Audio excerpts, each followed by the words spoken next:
Super App ជាកម្មវិធីទូរស័ព្ទរបស់ធនាគារខ្មែរយើងបានពង្រីកសក្តានុពលរបស់ខ្លួនទៅដល់ប្រទេសសិង្ហបុរីហើយដែលនឹងផ្ដល់បទពិសោធន៍ថ្មីៗបែប Digital សម្រាប់ដំណើរកម្សាន្តរបស់លោកអ្នកជួយឲ្យការទូទាត់ប្រាក់នៅប្រទេសសិង្ហបុរីកាន់តែងាយស្រួលសាមញ្ញនិងមានសុវត្ថិភាពខ្ពស់ជាមួយមុខងារ Scan QR នៅលើ AC Super App ដើម្បីអាចធ្វើការទូទាត់បានដំបូងបើកកម្មវិធី AC Super App ចុចទៅលើមេនុយទូទាត់តាម QR បញ្ចូលលេខសម្ងាត់ Scan ម្រាមដៃឬផ្ទៃមុខ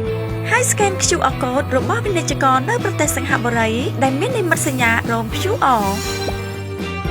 រួចជ្រើសរើសគណនីកាត់ប្រាក់ចេញជាប្រាក់រៀលបញ្ចូលចំនួនទឹកប្រាក់ដែលត្រូវទូទាត់រួចចុចលើប៊ូតុងយល់ព្រមទៀងទាត់ព័ត៌មានឡើងវិញរួចចុចលើបញ្ជាក់ជាការស្រេច Scan ភ្លាមទូទាត់បានភ្លាមជាមួយ AC Super App ដើម្បីឲ្យធុរកិច្ចនិងដំណើរកម្សាន្តនៅប្រទេសសិង្ហបុរីរត់តែមានភាពរីករាយនិងគ្មានកង្វល់ពីការទុកដាក់សាច់ប្រាក់ទៀតឡើយនៅចាំអីទៀត Download AC Super App ឥឡូវនេះសម្រាប់ការទូទាត់ប្រាក់នៅក្នុងស្រុកនិងនៅបណ្ដាប្រទេសក្នុងអាស៊ីជាច្រើនទៀតសូមអរគុណ